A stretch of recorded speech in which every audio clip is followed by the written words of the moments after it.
Boa noite, irmãos, na paz do Senhor.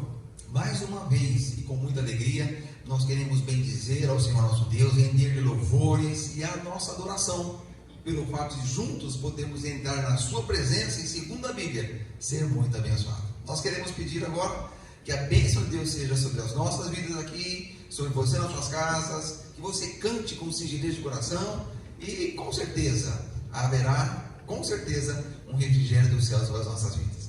Deus bendito e maravilhoso, nós te louvamos, exaltamos o teu nome, pela beleza da tua santidade, pelo teu senhorio sobre todas as coisas e pelo teu governo, Deus. Te exaltamos pelas diretrizes com as quais o Senhor chama os homens à tua presença para render-se ao Senhor. Dentre eles nós fomos alcançados e nós te exaltamos, Senhor. Obrigado pelo chamamento, obrigado pela salvação e obrigado pelo privilégio de podermos juntos exaltar e bendizer o teu santo nome. Recebe, Deus, o nosso louvor. Recebe, Senhor, e que esse tempo juntos aqui possa ser anotado e transcrito nos teus livros quando nós adentrarmos as portas celestiais para o encontro glorioso com o Senhor. Abençoa-nos, em nome de Jesus nós te pedimos, Pai. Amém.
E nessa noite nós queremos trazer a memória que nos dá esperança, né? Nós olhamos lá para Jeremias e ele fala que quando ele olha para os problemas dele, para as situações, ele começa a ficar aflito dentro dele, mas ele fala: todavia eu quero trazer à memória aquilo que me dá esperança. E nesses momentos de tanto desespero nós queremos lembrar de quem nós somos, lembrar de onde está a nossa segurança, mesmo que a gente olhe e se sinta inseguro em meio a essa situação.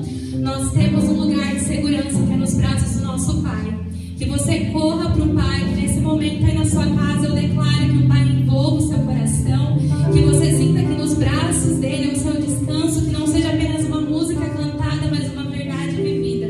Vamos declarar isso essa noite, amém?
Glória a Deus.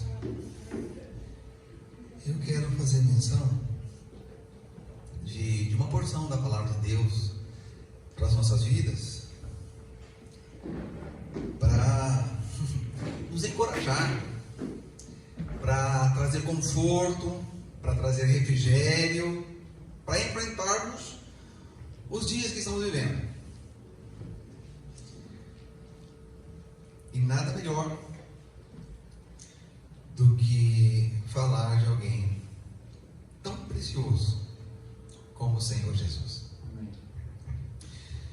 Essa porção que eu vou ler aqui com os irmãos está registrada no capítulo 15 do Evangelho de Jesus segundo Mateus, a partir do versículo 29. Nós vamos perceber que muito do que está acontecendo já aconteceu. E isso mostra que muito que talvez pode estar acontecendo em determinado momento, nós podemos ter experiências ou basearmos que o resultado pode ser também aquele que foi desfrutado e vivido por algumas pessoas que já viveram, passaram por aquela situação. A partir do versículo 29, aqui está dizendo que Jesus, ele foi a um monte e ele assentou-se. E você pode guardar no seu coração que muitas das vezes em que Jesus queria dar coisas preciosas, ou ensino, ou trazer luz de Deus, ele ia para um monte. Foi assim no conhecido Sermão do Monte, e aqui agora nós estamos vendo que assim ele fez. E chegando lá, estando lá, assentou-se, e normalmente onde ele estava, muitas pessoas se aproximavam. E a Bíblia fala aqui que grandes multidões se apresentaram, se fizeram presentes, e eles já tinham percebido que Jesus, através dele, Jesus, muitas pessoas eram curadas, eram libertas de males, e nessa ocasião não foi diferente. Eles foram até Jesus e levaram pessoas para que fossem abençoadas por ele. E a Bíblia fala, ele os curou. Glória a Deus. Não estava insensível às necessidades daqueles que se achegavam a ele. Não. Aqueles que se aproximavam do Senhor, tendo necessidades evidentemente diferentes, mas Jesus se interessava e Jesus se dispunha a supri-los. Está dizendo que Jesus curou. Tanto que no versículo 30 diz assim, e ele os curou. No finalzinho do versículo, e ele os curou. Que pessoas eram levadas? Cegos, aleijados, mudos e muitos outros. E ele os curava, cada um na sua necessidade. Irmãos, é possível que alguém, de alguma forma, humanamente falando, vamos tirar a questão milagrosa, no caso de agora, porque era uma dádiva de Deus, manifesta na vida de Jesus. Às vezes você tem um problema e você vai procurar alguém que possa ajudar. Eu, por exemplo, recentemente estava com um problema no meu dente, e eu procurei uma pessoa para me ajudar nesse aspecto. E ela se preparou para isso, ela estudou para isso, ela está apta para isso. E eu fiquei bastante grato, né? Mas eu precisei de uma outra pessoa também, em uma outra ocasião, por conta de um problema no meu joelho. E não foi aquela mesma que eu procurei por conta do dente, eu procurei um outro especialista. Ele preparou-se, estudou, a ponto de poder me ajudar. E evidentemente eu fiquei bastante grato. Então muitas vezes as pessoas vão precisar, ou algumas pessoas podem ajudá-lo em alguma área da sua vida ou em outra. Mas agora que nós estamos exaltando alguém que abençoou as pessoas em todas as suas necessidades. O mundo falava, o cego via, o coxo andava, o paralítico levantava da sua cama, e evidentemente com aquela manifestação de poder realizada através de Jesus, não era outra senão uma atitude de exaltação e glorificação. E a Bíblia diz que aqueles que presenciavam, que ouviam, eles glorificavam ao Deus de Israel. Eles glorificavam ao Deus de Israel pelos prodígios e manifestações que estavam sendo feitas através de Jesus, o seu Filho. Irmãos, que nós louvemos a Deus, porque o que Jesus Cristo fez naquela época, nós podemos desfrutar de quando em quando nos nossos dias. E nós temos essa percepção, que o Senhor Jesus, Ele se faz presente em espírito nas nossas vidas, nas nossas casas, nas nossas comunidades, onde adoramos o Senhor, e nós temos percebido o Senhor Jesus engrandecer, salvar, libertar, curar. Muito recente, na nossa comunidade,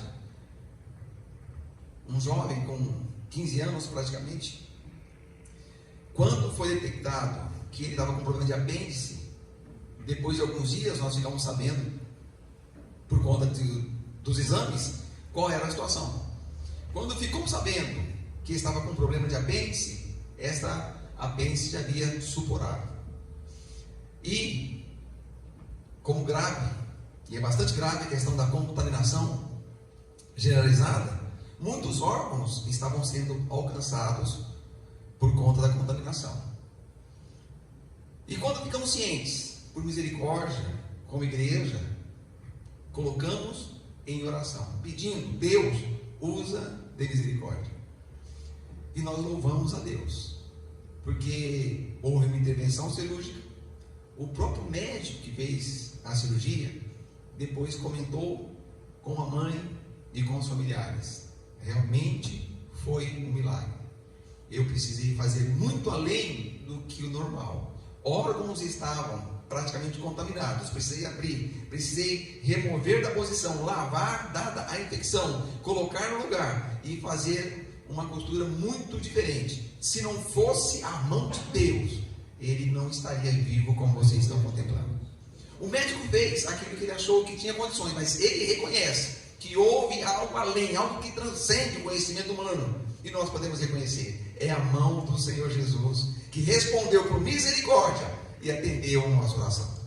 Então Jesus fez no passado, e Jesus continua fazendo agora. E eu citei um fato, irmãos, quantas e quantas orações que nós sabemos que fizemos diante de Deus, abrimos o nosso coração, e nós entendemos que Ele falou assim, filho, eu vou te responder. E você percebe na resposta ou resultado, fala, Deus, eu sei, se não fosse o Senhor, o resultado não seria esse. E nós louvamos e engrandecemos a Deus. Então, irmãos, que possamos engrandecer, louvar e glorificar a Deus quando Ele agir nas nossas vidas. Quando Ele nos der discernimento, Ele está controlando, dirigindo, organizando os nossos passos, que nós possamos nos render, louvar e bendizer ao Senhor. Amém? Louvado seja o Senhor. E uma coisa aconteceu nesse episódio. É que Jesus, Ele abençoou as pessoas, curou-as, e Jesus estava ensinando a palavra, para proporcionar refrigério para as almas delas. Pessoas que estavam pesarosas, sem esperanças, elas estavam ouvindo a palavra da vida, por um pregador por excelência, que era o próprio Senhor Jesus. E a Bíblia fala que houve um dia, houve um segundo dia, e houve um terceiro dia. Então quem está seguindo Jesus, muitas vezes tem que se dispor de fazer algo de uma forma normal, e separar um tempo para ouvir as coisas celestiais. E algumas pessoas estavam com ele ali. E estendeu-se a jornada deles, ficaram ali por 3 dias. E aconteceu que o próprio Jesus, por conta de compaixão, percebendo um número muito grande de pessoas, havia agora uma necessidade. Jesus estava ajudando nas necessidades da sua alma, mas eles também tinham as suas necessidades físicas. E o próprio Jesus agora não partiu de ninguém. Jesus chama os seus companheiros de trabalho, que ele havia chamado para segui-lo, e fala assim: olha, por quanto eu estou com compaixão dessas pessoas, já estão comigo há 3 dias, e eu não quero despedi-las em jejum, para que não desfaleçam no caminho. Para que não desfaleçam no caminho. Muitas vezes, e isso é bom para cair por terra algumas das coisas que podem muitas vezes vir ao pensamento, ao coração de alguém que está seguindo o Senhor Jesus. Pessoas já disseram, você já ouviu: eu estou seguindo Jesus, estou vivenciando algumas coisas que se não tivesse, não estaria. Essas pessoas que estavam ali naquele momento poderiam estar um tanto quanto necessitadas fisicamente. Muitas talvez não tiveram ou não levaram provisão para tanto tempo. E o próprio Jesus percebeu que havia uma necessidade. Então as pessoas que seguem a Jesus, por vezes, serão submetidas a situações que, se não estivessem seguindo, não estariam sujeitas. Mas uma coisa que nós devemos bendizer e louvar ao Senhor é que aqueles que estão seguindo Jesus, ainda que surjam algumas necessidades, o Senhor Jesus está atento a cada uma delas. E Jesus diz para eles: não quero despedi-los de jejum. Não, Jesus se condói, Jesus se sensibiliza com aqueles que estão do seu lado. E esta é uma palavra para mim e para você, que nos identificamos como servos do Senhor Jesus. Que Deus nos dê graça, que Deus nos dê graça, para que sejamos generosos no que diz respeito a vislumbrar as necessidades dos outros e poder de alguma forma ser solidários. Eu não sei o que Deus pode estar fazendo ou fará através de mim e de você, mas eu sei que nós estamos aqui na terra, vivendo como igreja hoje, para abençoar pessoas que estão do nosso lado. Seja sensível, peça ao Senhor para iluminar os seus olhos, do seu coração, para você perceber quais são as pessoas que Deus quer contar com você, para que sejam abençoadas. E Jesus chamou o seu colegiado de servidores e diz para eles, como que diz: estou compartilhando uma necessidade, eu quero a ajuda de vocês, não quero despedi-los em jejum. E alguém responde, e provavelmente nós responderíamos do mesmo jeito. Os discípulos disseram: Senhor, de onde viriam no deserto tantos pães para saciar a grande multidão? Jesus relaciona uma situação, talvez esperando uma diretriz deles, uma ajuda. Eu quero ensinar vocês. E aí a pergunta é: de onde virão tantos pães, e ainda mais do deserto, para esse monte de pessoas? Queridos, neste tempo, nós estamos sendo chamados à atenção para não deixar de ser equilibrados. Sabe que uma pessoa equilibrada é uma pessoa que vê uma necessidade, mas uma pessoa que procura observar, e não é o nosso caso, que nos identificamos como cristãos, que procura observar outra coisa. O quê? Eu sei que há uma necessidade, mas eu sei que está perto, eu sei que está dentro de mim alguém que tem todo o poder para suprir toda e qualquer necessidade também. Se nós não tivermos esse equilíbrio, se ficarmos olhando apenas para o problema, nós ficaremos cabisbaixos, ficaremos moribundos, ficaremos tristes demasiadamente. Mas nesta noite a palavra de encorajamento para mim e para você é: permita que os teus olhos contemplem que o Senhor Jesus está conosco, e Ele tem todo o poder para nos ajudar em toda e qualquer situação. Vira o problema, mas de onde virá? A pergunta é: como é que pode haver recurso no deserto e para tanta gente? Eles estavam se esquecendo, queridos, porque esta aqui não foi a primeira necessidade que eles tiveram desta ordem. Um pouco antes, no capítulo 14 do livro de Mateus, fala que houve uma situação, que houve também necessidade. Jesus também estava ensinando. E só que nesta ocasião não foi Jesus que solicitou, mas os discípulos perguntaram: Senhor, tem muita gente, o Senhor tem que despedir porque eles não têm como comprar pão aqui. E Jesus perguntou naquela ocasião: o que vocês têm? Ou seja, qual o recurso? Naquela ocasião, eles tinham 7 pães e 2 peixes. Se você contemplar, se você analisar com a sua mente, e eu com a minha, com a nossa razão, nós vamos ver irrisória essa provisão. 7 pães e 2 peixes. O que é isso para tamanha necessidade? Louvado seja o nome do Senhor nosso Deus. Os recursos, por menor que sejam, se eles forem colocados nas mãos do Mestre, coisas tremendas podem acontecer. Naquela ocasião, Jesus Cristo, pegando os pães que tinham, os recursos que eram 7 pães e os 2 peixes, a palavra fala que o Senhor Jesus deu graças. Dar graça é o reconhecimento de que a provisão que se tem agora, ela veio de Deus, mas que esta provisão, ela pode multiplicar-se, ela pode alcançar toda a necessidade, e o resultado deve ser para a honra e para a glória do Senhor dos Exércitos. E naquela ocasião, Jesus multiplicou, ou seja, após ter orado, dado graça a Deus, ainda contou com os seus discípulos, porque chamou-os, entregou-lhes e pediu para que eles repartissem. E a Bíblia diz que todos comeram e saciaram, todos. Ou seja, os 7 pães e os 2 peixes foi suficiente para saciar a todos. E a Bíblia registra que só homens, naquela ocasião, foram 5.000 homens, sem contar mulher e crianças. Eu não sei como a mente deles, ou como a consciência deles esqueceu-se tão rápido de que já houve uma necessidade parecida. E Jesus, com certeza, se fez presente, operou e, na verdade, supriu toda a necessidade deles. Agora há uma outra necessidade. E a pergunta é, de onde virá pão? Ainda mais nesse deserto. A questão não é de onde, é quem está com eles aí naquela situação.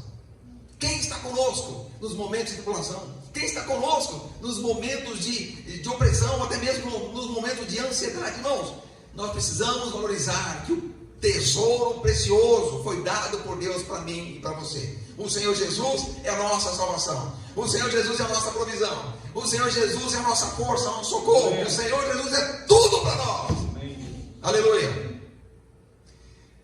E Jesus não nos condenou.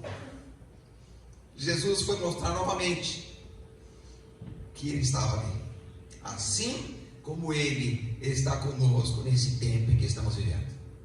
Jesus pergunta agora, qual é a provisão? Ele nem chegou a falar para eles, vocês esqueceram do que eu fiz? Só perguntou, quantos pães você tem aí agora? Ou seja, qual a provisão? E eles disseram, perdão, na primeira multiplicação eram 5 pães e 2 peixes. Agora eles tinham 7 pães. Imaginem, deveriam ficar mais tranquilos. Se com 5 pães o Senhor Jesus alimentou tanta gente, agora nós temos 7. Mas eles falaram, Senhor, só tem 7 pães e 2 peixinhos. Como que ele disse? E esse monte de gente, esse peixinho não tem osso, acho que só espinha, não vai dar para nada. A Bíblia fala que o Senhor Jesus pegou aquela provisão. Antes, Ele pediu que todos se assentassem. Esse assentar-se muitas vezes está relacionado à obediência, a crer que Deus irá fazer algo. E as pessoas se assentaram, pode parecer que é uma orientação totalmente fora da razão.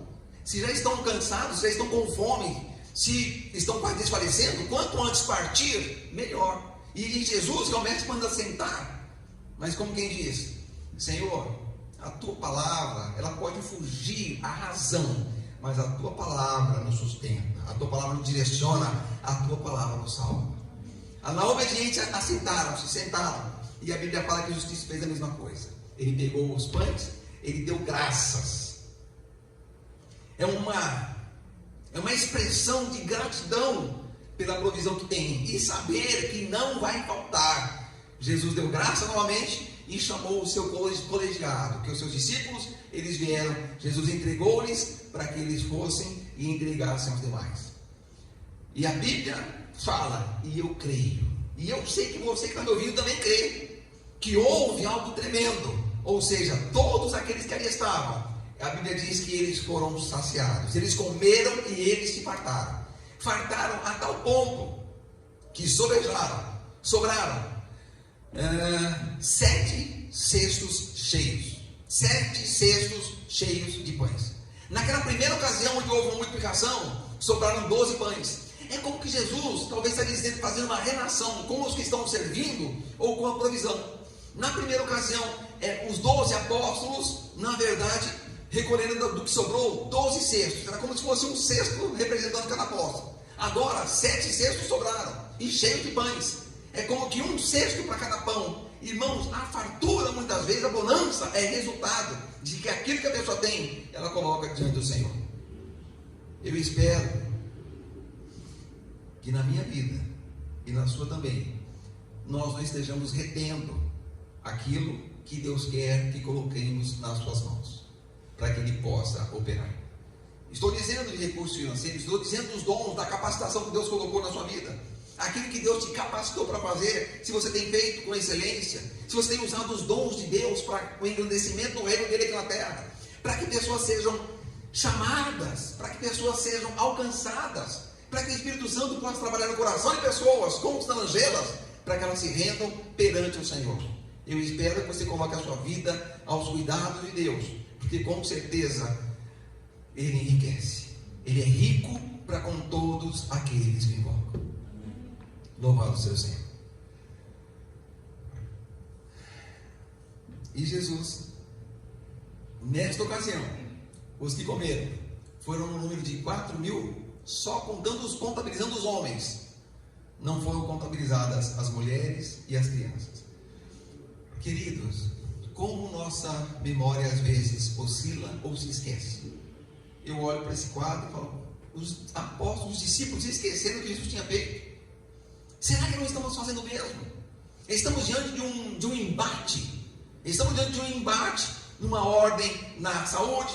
Esse embate pode estender-se na questão econômica. Há um embate também na nossa nação, não apenas na nossa nação, mas também na nossa nação, na questão política. E nós precisamos perceber que outros embates já aconteceram. Outras epidemias já surgiram.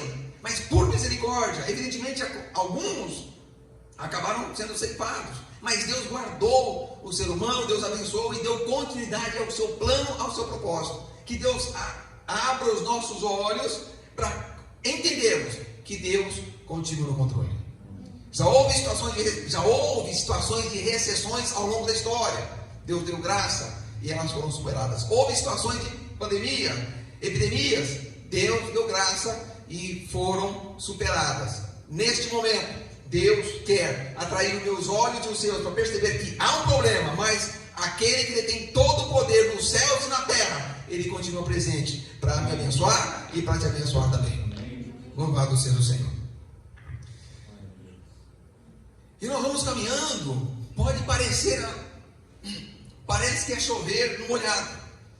Como Jesus operando tantos milagres, algumas pessoas não se renderam, ou não se rendem. Você olha para a sua vida, você olha para o que Jesus Cristo fez, para o que Jesus Cristo está fazendo, e algumas pessoas a quem você ama, talvez não se renderam ainda. Eu quero que você encha-se com o coração de esperança e pregue o Evangelho. Pregue a tempo, pregue a fora de tempo. Nós estamos vivendo um tempo para pregar o Evangelho, para que a salvação de Deus possa alcançar muitas pessoas, porque estamos caminhando para o fim. Na sequência do capítulo 15, 16, Jesus, ele foi cometido por algumas pessoas, ele entrou no barco e foi para uma outra região, deixou a multidão e entra no barco e vai para um outro lugar. Não tinha pretensão de ficar sendo aclamado demandadamente por pessoas. Irmão, irmã, não se preocupe demais pela aprovação dos outros. Preocupe-se em ser aprovado pelo Senhor. E Jesus entra no barco e vai para um outro lugar. E a Bíblia fala que ele foi cometido por algumas pessoas. Um grupo de religiosos, fariseus e saduceus. E eles chegaram para Jesus, era como que colocando a prova, ou seja, para você ter a minha aprovação, para eu considerar se eu posso aceitá-lo ou não, eu quero pedir, realize algum sinal. Realize um sinal miraculoso. Nós podemos ver isso no capítulo 16. Irmãos, tem pessoas que já viram, essas pessoas que estavam questionando Jesus, já haviam presenciado milagres, já haviam ouvido de milagres, mas o coração estava endurecido. E Jesus não cedeu ao que eles queriam. Jesus não cedeu. Jesus fala apenas uma coisa: não vai ser dado um outro sinal para vocês, senão o sinal do profeta Jonas. Tem coisas que nem todo mundo enxerga, mas vocês deveriam enxergar. O que aconteceu com Jonas? Um profeta que foi levado para um lugar, para uma região em que todos estavam perdidos. Ele ficou 3 dias e 3 noites no ventre de um peixe. Mas depois de lá ele foi levado por Deus para aquela região. E através da palavra dele, todas aquelas pessoas que vocês que são judeus sabem que eram gentios, eles se renderam e eles foram abençoados. Era como Jesus está dizendo: O que aconteceu com Jonas vai acontecer comigo. Eu vou morrer, mas eu vou ressuscitar, ascenderei aos céus. O meu nome será pregado, o evangelho será pregado. Pessoas de várias línguas, povos e nações irão se dobrar, irão se render, e vai haver salvação. Deus irá ser glorificado tremendamente, e o reino de Deus estará sendo estabelecido na terra.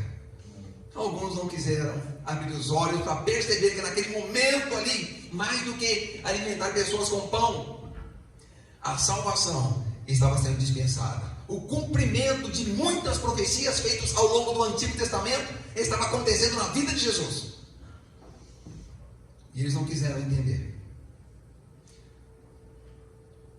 Os discípulos, no versículo 5 do capítulo 16, eles perceberam que eles haviam esquecido de levar pão. Entraram no barco e foram para o outro lado e esqueceram de levar pão. Jesus abençoou, sobrou 7 cestos cheios de pães, e eles nem se abasteceram de provisão para dar continuidade no caminho. E Jesus, querendo ensinar coisas do alto, falou para eles: cuidado com o fermento dos fariseus e saduceus. Uns querem mostrar que por si só atingem o padrão de Deus, e os outros, com a sua razão, querem praticamente descortinar alguns princípios e conceitos e entender que são melhores que outros. Jesus está dizendo: olha, cuidado com a influência negativa desse mundo na vida de vocês, que eu escolhi para me seguir e para fazer a vontade de Deus. Mas eles estavam muito preocupados com uma situação da necessidade momentânea ali. Esqueceram de levar pão. Não tinha pão suficiente, talvez, para o trajeto. Não tinha pão suficiente para uma jornada maior com o Senhor Jesus. E Jesus, percebendo isso, Jesus diz assim, no versículo 9: não compreendeis ainda, nem vos lembrais dos 5 pães para os 5.000 que comeram e se fartaram. Vocês se esqueceram dos 7 pães e sobraram, naquela ocasião sobrou 12 cestos cheios. Agora haviam 7 pães, todos comeram e se fartaram, 4.000, e sobraram 7 cestos cheios. Jesus está dizendo para eles, para mim e para você: querido, querida, cuidado para que as preocupações da terra impeçam você de contemplar as coisas celestiais que Jesus está fazendo e está realizando. Nesses dias difíceis, nós podemos perceber muitas coisas, mas não podemos esquecer: o Senhor Jesus operou, opera e continuará operando para a honra e glória do Senhor Jesus. Amém. O Senhor Jesus já salvou, está salvando e continuará salvando até o dia em que a trombeta soar e Ele vier buscar a sua igreja. Nesse tempo, querido, descanse. A provisão o Senhor dará para que não falte na sua casa. Situações financeiras, quaisquer ordens que possam acontecer, você pode ter uma coisa em segurança: guardar no seu coração que Deus vai abrir as portas dos céus para que você seja abençoado.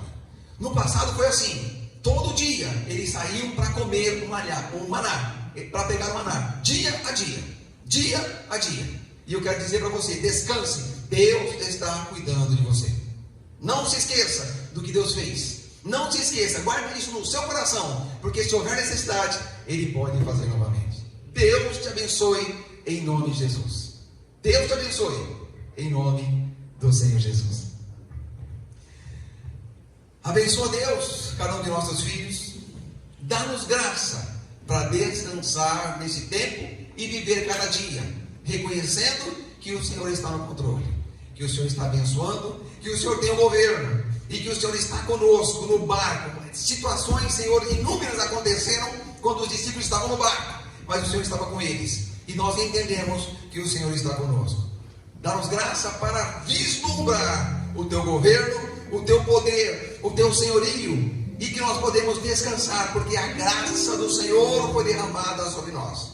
Abençoa, meus queridos que estão nas suas casas. Abençoa todos que vão ouvir ou visualizar este vídeo, Senhor. Que a Tua bênção possa ser estendida, que o Seu braço se mova, e que haja uma provisão dos céus, operando salvação, operando reconciliação, operando cura, operando perdão. Em nome de Jesus nós Te louvamos, agradecidos, Senhor. Amém.